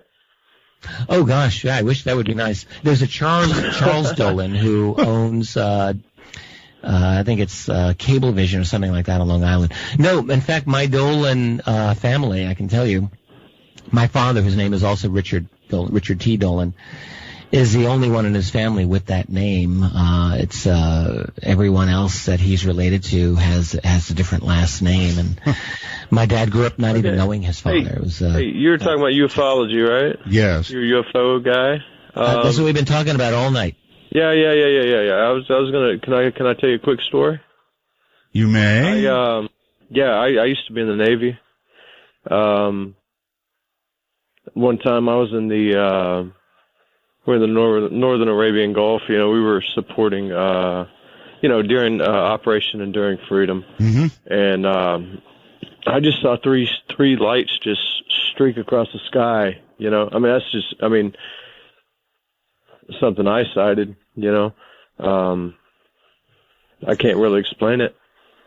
Most people can't. They have a sighting and they can't explain it. There are a number of sightings that have been reported via the U.S. military from the the wars in Iraq and Afghanistan.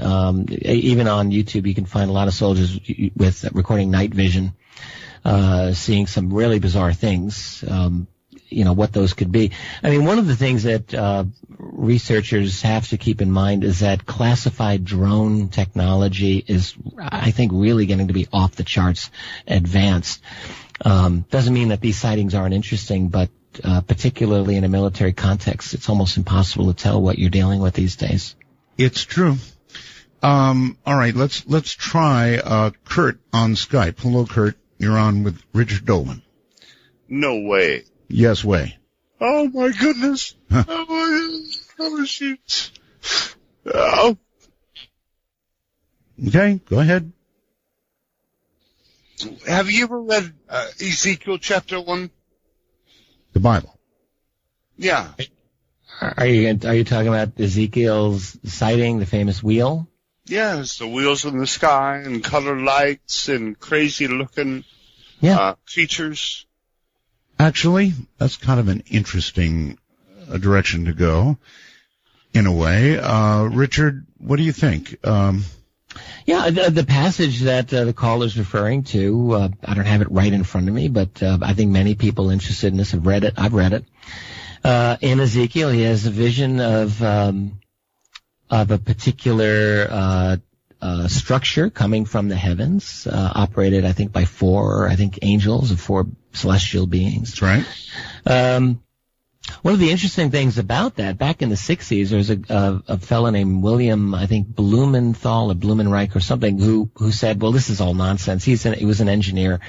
And he said, I'm going to prove that this is nonsense. And what he ended up doing is, based on what he read in the Ezekiel passage, he realized he was able to build an interesting aero structure, I guess, and became a believer.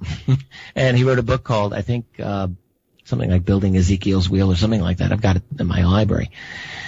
So it's interesting. I mean, the thing about the ancient UFO connection, there are some very fascinating and suggestive stories in our ancient history about what we might call UFOs. And there was no UFO investigative groups back then. There was no one taking reports from witnesses. What we have are some scattered stories and a few rock paintings and a few paintings and oral traditions. And so it's really not a lot to go on. They're just stories. But I would say some of them are interesting, for sure.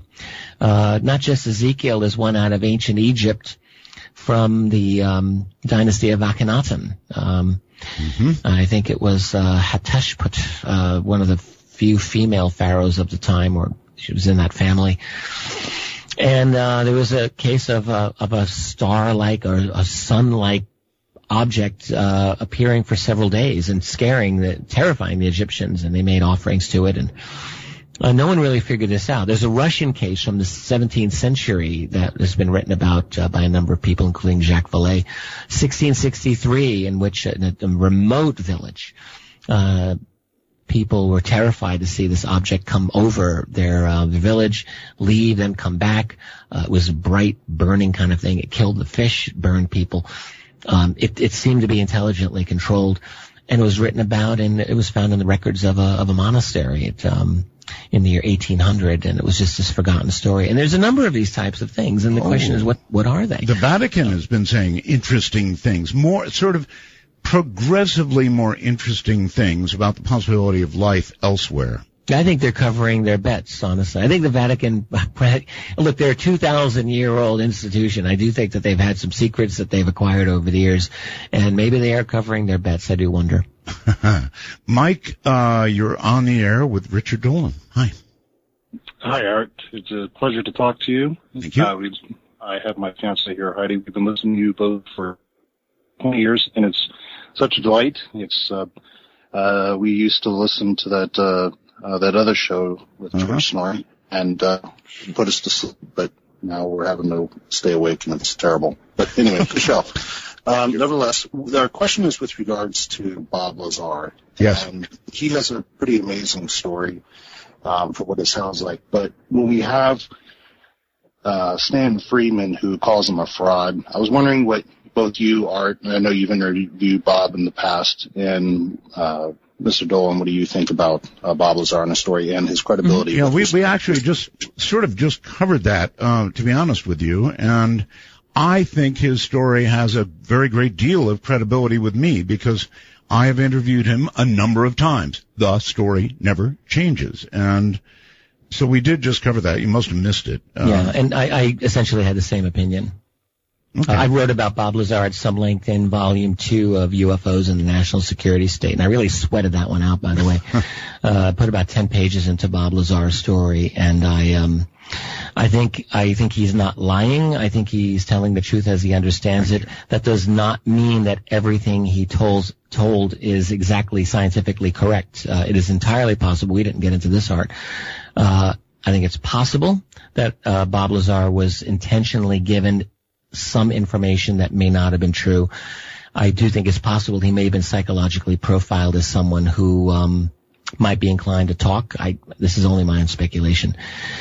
Because I think that actually the mechanism that he describes of the propulsion, which he talks about element 115, jokingly referred to by physicists as unobtainium because it's so impossible to get. Whereas you have alternate ideas about flying discs that have it relying on things like zero-point energy, a totally different type of mechanism. My guess is that if it was zero-point energy, this is a story that came out in 1988, by the way, out of Lockheed's Helendale facility by a guy named Brad Sorensen.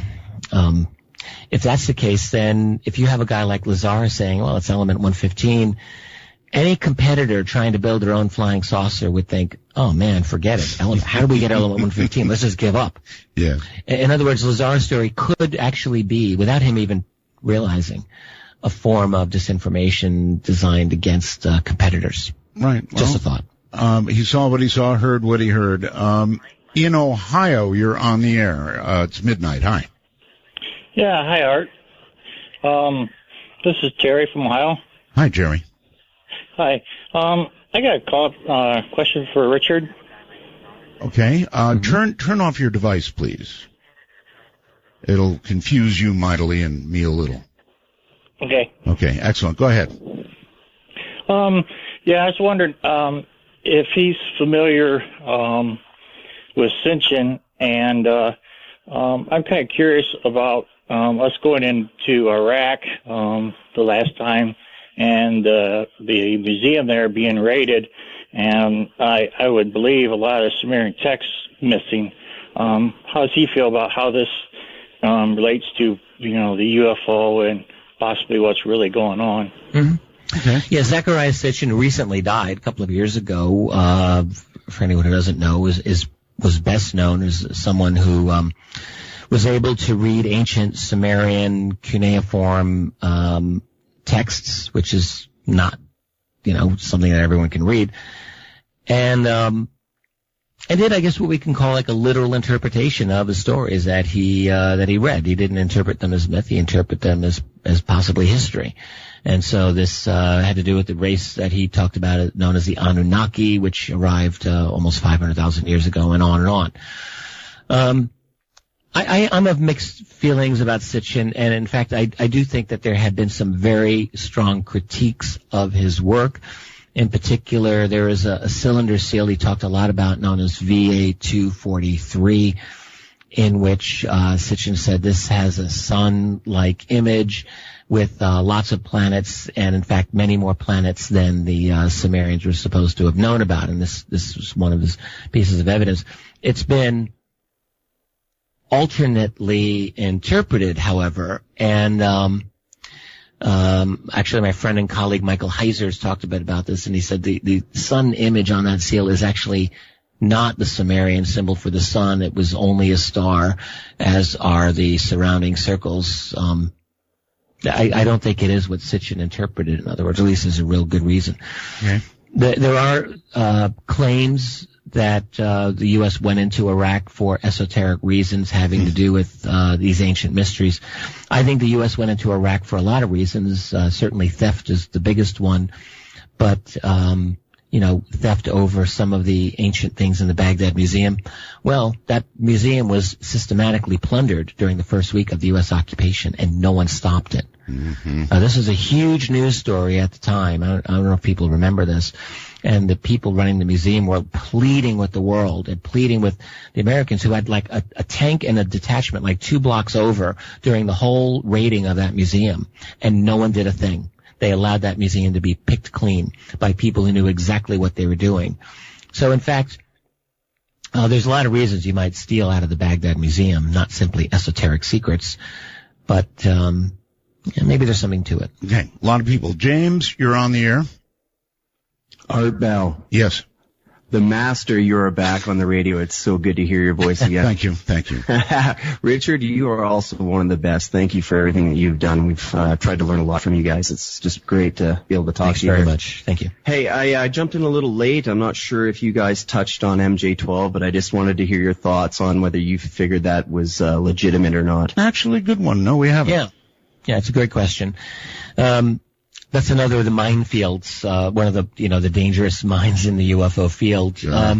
My take on MJ-12, and again, for anyone who doesn't know, these are documents that were leaked or intentionally leaked back in 1980s, that were purportedly a briefing to President elect Dwight Eisenhower on the alien extraterrestrial situation. And then, let's just add that during the 1990s, a large number of documents that are collectively known as the Majestic documents also came out. And Ryan and Bob Wood primarily have done a great amount of research on those.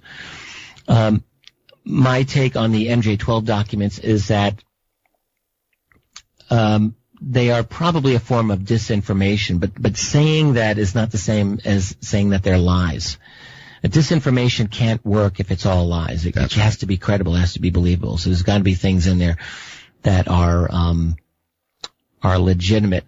My take on MJ-12 is that it was part of a way to disable the threat that the UFO community was posing at that moment. You had the Freedom of Information Act of the 1970s, which was really a threat. You also had crash retrieval stories coming out in the late 70s. Not just Roswell, by the way, but others. And I think this was a 1-2 punch that actually was a threat. So now enter the MJ-12 documents in the 1980s, which we're still arguing about to this day, 30 years later. I think it is entirely possible that these were either derived from real and existing documents, modified in ways to make them not believable, or maybe just created out of whole cloth. But bottom line, the Majestic documents that follow, I'm not as inclined to dismiss. I think some of those are probably legit. That's my opinion. All right, hold tight. We'll be right back. So, bottom line, disinformation. This is Midnight in the Desert. I'm Art Bell. Those are that's the public number, actually. We've also got, of course, Skype access for you. North America, get us at MITD 51, MITD 51. The rest of the world, MITD 55, MITD 55. Ring us up, and we'll be happy to talk to you. Richard Dolan, obviously a brilliant guy in the world of ufology, talking about exactly that. Richard, welcome back. Let's see if we can cover some territory. Thanks. It's really been a lot of fun. I really love doing this show with you. Thank you. You're a good guest. Lexington, Texas, is that right? Hi, this is Mary. Hi, Mary. Hi, Art. How are you doing? Just fine. Good. Well, it's really nice to talk to you and to your guest, Richard. And I have a real quick UFO story to tell you. Okay. On January 7th, about 2 a.m. in the morning, my husband had just gotten home from running the track. He works late. So we began to hear a really loud rumbling noise. And it just continued, and it was uneven. It wasn't smooth like a jet or anything, and it just got louder and louder. It sounded like it was passing right overhead. So we ran outside and looked at the sky, and at first we didn't see anything, but whatever it was sounded massive. And we finally saw lights moving towards the northwest, and there were a couple of white lights that were widely separated, kind of in a vertical line, And my husband, my night vision's not too good, but he said there were some smaller red lights on there. And the noise that it was making was something neither one of us had ever heard before, and he's very interested in aircraft and that sort of thing. Okay, so not a helicopter. No, it was massive, because by the time it got far enough away from us to the northwest, the width of the lights was so large, even from a distance, that it had to be huge. And the closest I can get to the sound, I was listening to different things on YouTube, the closest I can get to the sound was the noise that the mothership made when it came over the mountain in Close Encounters of the Third Kind. Oh, my. Yeah. Mary, did you say where you live or where you were when you saw Yes, this? I live right between Austin and College Station in Lexington, Texas. In Texas. And were you able to see a shape, or was it lights only, or was your husband able to see a shape? No, we just saw shape. We just saw lights, and what was weird was when it seemed right overhead, we couldn't see anything. And that was what was so strange. We didn't really see much of anything until it moved towards the northwest. And then it was we around 2 saw the a.m. light this year, as it was and January 7th. January 7th, about 2 a.m. in the morning. Well, I think it's fascinating. I mean, in my view, it could be something that they made, or it could be something that we made. I'm of the opinion that there's a substantial, highly classified, what often I've called a breakaway civilization, that is classified civilization that's so advanced that they're basically different from our own, and they're using radical technology that includes black triangles, I think in some cases, and maybe other types of crafts. What I would say is that there is a massive infrastructure that is beyond the what we are supposed to be dealing with in our day-to-day life, and that infrastructure, some of it belongs to human beings, and I think some of it does not. There's a lot of activity, and you and your husband, I think, encountered it. Okay. That night. All right. Very quickly, Nancy, in Lincoln something, you're on the air.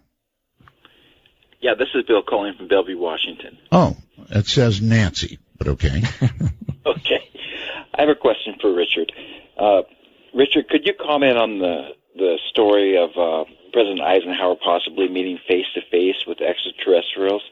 And also, could you tell us what you know of what you've heard of a Holloman landing? Yeah, those are both great things to discuss. The Eisenhower story actually leaked, or the version of it leaked almost immediately back in 1954 by really the guy who was the Art Bell of his day, Frank Edwards, great radio man who was very involved in the flying saucer mystery at that time. Frank Edwards somehow got wind of the fact that Eisenhower went to Edwards Air Force Base and might have met with extraterrestrials. This was a rumor back then. There had been a number of other witnesses who have supported or corroborated that claim that there was a very, very major event at Edwards and that it seemed to involve UFOs, extraterrestrials. There's no confirmation on this, and I don't know. I mean, I actually can see the logic of it. 1954 was just when the United States was about to start detonating hydrogen bombs. That's right. Orders of magnitude beyond the atomic bombs. And maybe this is what got their attention. There is a real possibility that they're interested in our nuclear technology. All right. Holloman, we're going to have to hold. And I think that was a landing. A landing. All right. Well, we'll expand on that. We're at the bottom of the hour. Last break, and we'll be right back. Richard Dolan cutting through the BS. Good evening, good morning, good afternoon, whatever the case is. Once again, here's Richard and Holloman. Very quickly, we got to kind of cut off there. Right, so. We talked about that. Yeah. I think that that actually I think did happen. That was a landing that probably occurred in April 1964, and in fact, it would have occurred one day after the very famous sighting of a landed craft by New Mexico policeman Lonnie Zamora, which there's been some speculation that there may have been a connection between those two. But anyway, there's a long-time story, and this was another thing that leaked out right away. It came to researchers known as James and Coral Lorenzen, very prominent back in the 60s, that there was something that happened at Holloman, and it could have been a landing of some sort of craft. This was discussed and even done in a documentary to some extent by Bob Emenegger in a film he did back in the, guess it was back in the 70s, and Bob's still around to talk about it. But I think that they're very likely could have been an actual landing. And these things sound crazy to someone who's never studied the UFO history, I realize, but actually there are some reasons to credit these stories, I think. Okay. All I can go by is what it says on the phone. North Hollywood, I think. You're on the air. Yes, sir. Hi, Art. Yep. My name's Ronald, and I'm actually in Los Angeles. I'm in Malibu right now. Okay. You know, Art, so I talked to you on the break, and I said that I had the solution, and I just wanted to get it out there because I think it's important. The solution to how we can secure all of the information about these questions that we've been asking. I know you didn't come back from retirement or vacation just to keep asking the same question over and over again. You got that right. We are questioned out. And I started thinking about that a while ago, and I decided to write a book. And if I can say the name of the book, I'll say it. It's fine. But I wrote it in a book, which is available on Amazon. And shameless plug. All right. What's the name of the book? The Second Coming of the Messiah, about a Pentagon analyst who comes up with a solution to stop the global military-industrial complex and eradicate the monetary system. And the global military-industrial complex is all of the governments that are actually posing as governments that are really corporations. And the word government actually translates into mind control. So the 5-step solution is this. Everybody, step one, is on planet Earth, all human beings, because this is a human problem, especially with what's going on in Fukushima. All human beings, step one, secure their certificate of live birth. That gives us all control over our vessel again. Right. Step two, we all secure the manufacturer statement of origin for our automobiles. That gives us control over our vehicles. They can't tow those away from us anymore. When you buy your car, you just get a certificate of title and you sign away the MSO. Step 3, everybody gets the grant deed for their land. Now their land can no longer be taken away. Now on one day, everybody, even military and police, on step 4, tear up their national ID card. This gets rid of the global military-industrial complex because there are now no more corporations because they have no more employees. And step 5? Employees through step 5, burn all of the currency. Burn all of the currency, all right. Eradicate them. Listen, and that's my solution. Don't burden yourself with step 5. Send it off to me. UPS. I'll give you an address, right? I'll just jump in real quickly. And I thought the caller, he was talking about corporations essentially posing as nations posing as corporations. No, corporations posing as nations. I think that's right. I mean, I think what we're in an era of basically transnational corporate control over our reality, and we kind of touched on that earlier in the program. In terms of solutions, with respect to the caller, there are always people who come in with the solution to all of the world's problems, and I just don't think it's that simple. Never have. He's not the first, and I'm sure he won't be the last to have solved how to fix all of it. Right. Boom, just like that. I just don't think that's going to happen. All right. Amy, you're on the air on Skype. Hi, Art. Amy here in the Midwest. Huge fan since I was a little girl. Thank you. Long story short. Can you hear me? Sure. Okay. Long story short, now I'm into neuro research, and I hope to be a guest on your show someday, if not replace Leo. Amy, did you say neuro research? Yes, that is correct. Okay. You might contact me by email. Certainly. All right. Just want to make a quick shout out to Chet, Skinny Lazy on Twitter, as well as all of my followers on Haunted Skeptic. Okay. So my question for Richard, perhaps it will speak to your expertise on the subject matter of UFOs and the national security state. You mentioned a lot tonight about disinformation, credibility, NJ-12, and whatnot. According to some sources, your own pathways to disinfo started innocently with your involvement with the alleged Serpo hoax. That's alleged. That's what I've heard. That's what I've read. I've never been connected with Serpo at all. Never. Okay. I was also going to say that I've never had a comment on it. I've never been involved in it. I've never had anything to do with it. Okay. Well, that was going to be my next question. I didn't know whether or not you were aware of your portrayal in Mark Pilkington's book Mirage Men, and I wanted to know basically what you thought of that. And, did he actually connect me to Serpo in that? I wasn't aware that he had done that. Don't quote me on that, but I do think your name did come up in association with that. Well, he interviewed me for that over a decade ago, and I actually do not know what I said for him in that documentary, but I think he did record me over 10 years ago. But I can tell you, I've had no connection whatsoever to Serpo in any remote fashion whatsoever. The Serpo documents arose about 10 years ago, I guess. They were popularized by Bill Ryan, and who later became connected with Kerry Cassidy and Project Camelot. They tell a fascinating story, but I've never said that they were legit ever. Okay. Okay. All right, Amy, thank you very much. Let's go, let's go here to the phone. You're on the air. Hey, Art, how you doing, buddy? Doing fine.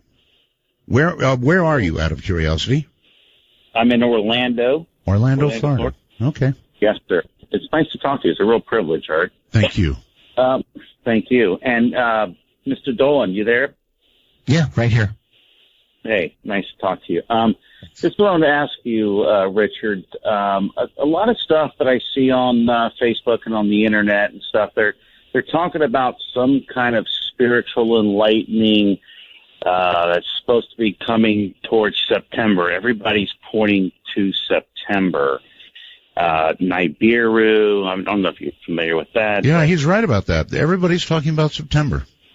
Yeah, September, specifically 24th, 25th, or something like that, and the Pope's here in town, or here in, not in my town, but you know what I mean. Another prediction. Listen, isn't anyone other than myself tired of the predictions? Doesn't anyone but myself think that predictions are one of the banes of this field? We were supposed to have Ascension in 2012. Anyone remember that? Oh, yeah, that didn't happen. You were supposed to have 51% positive karma, and then, hey, you would ascend after December 21, 2012. There was nearly a 10-year build-up for that one. A lot of wasted energy and time. There was supposed to be the comet Elanine. This was promoted by Richard Hoagland, among other people, back in 2011. That was supposed to be Nibiru also, if you recall. This is such an old theme, and I would have thought that the 2012 Ascension would have put all of that to rest, but no. Apparently people have to continue to make their predictions over imminent salvation from galactic space brothers or what have you. Mm-hmm. And look, I'm just reminded of P.T. Barnum, a sucker is born every minute. It just never seems to change. Look, predictions are not what we really need to be about. Okay, we need to really take a cold eye and look at the world around us. That includes the UFO situation. That includes a lot of other things, and deal with what we have to deal with, rather than waste our energies. And I really mean this. Maybe that's disinformation. All right. In other words, when you've got something really important going on, and people are continually being led down these fantasy paths that end up giving us nothing. They give us nothing at all. So of course, one of these days, be careful about these one claims. of these days, Richard, maybe they'll be right, and there'll be nobody around to say, "I told you so." Well, if they're ever right, then we can all put our heads between our knees and kiss our butts goodbye. That's right. And it won't matter. But no, the predictions. This is just a little pet peeve of mine. I mean, I'm at the point where I used to laugh. I still laugh at them, but I think that they're actually a problem in this field. Well, they are. Jordan, you're on the air on Skype. Hi. Hey, Art. Yes. I just have two comments, and then I'll take the answer off the air. My first comment is regarding the Philadelphia experiment, and I wanted to see if he had any knowledge of maybe hyperspace was actually figured out there, and maybe that was another reason why we were visited by UFOs. And my second question was the WikiLeaks about the UFOs in Antarctica. And I'll take my question off the air. All right. Cool. I'll deal with the second one first. WikiLeaks connection to Antarctica UFOs. I have to admit, I have not heard that. I would like to learn about that. That's something that is actually tangible that I can research to see whether or not that's true. This is the first time I'm hearing about it, and for that reason I'm a little dubious about the validity of it, but I will just say I'll look into it. Relating to the Philadelphia experiment, this is... I never know what to make of some of these stories where there's just so much lore associated. I know the origin of the story, and it's very tough to know one way or another how true it is. Mm-hmm. I'm always most comfortable trying to deal with what I think is verifiable fact, that is government archived information, not disputed, not leaked, not anything like that. The Philadelphia experiment is one of these stories where it's legend. I don't know if it's true or not. The same with the story that's connected to it, the Montauk Project story. I don't know if these have any truth or not to them. You've got people talking an interesting game, and that's about it. No, nothing to support it. Okay. So don't really know. Okay. Williamsport somewhere on the phone. You're on the air. Okay. Hello. Hi. Art. Yes. My name is Ted, also known as Bomar. Richard, can I ask you a question about orange orbs? Yeah, please. Cool. Back in '69, July 2nd, I was hiking on a mountain. I didn't get into the Farragut, Idaho jamboree, and I was just goofing around on the mountains one evening. Orange orb came down, enveloped me. I woke up about 2 hours later. Since then, I haven't been able to read. But if I put a book under my pillow, I know everything that's in the book. My IQ's been measured about 190. I've spent 13 years in college. I'm a high-energy nuclear engineer, theoretical mathematician, just a goof-off. Have you heard about this happening to other people? Well, all right, you had me at orange orb, and then you lost me at 190. So let me just Google. No, it's my IQ. It's just yeah. I know that's what you said it is. We got that, but you actually had an IQ of 190. You'd probably be one of the top 10 most intelligent people in the entire world. And if that's the case, then good for you. As far as the orb goes, there are a lot of orange orb stories. I've gotten them from individuals that I know very well and that I know are truthful with me. Now, I think the orange orb phenomenon is real. They seem to be intelligent. There's a number of these cases where there seems to be a telepathic kind of connection between the orb and the person, to the extent that someone wakes up at like 2 a.m. and they have an urge to look out their bedroom window and voila, there's an orb out there.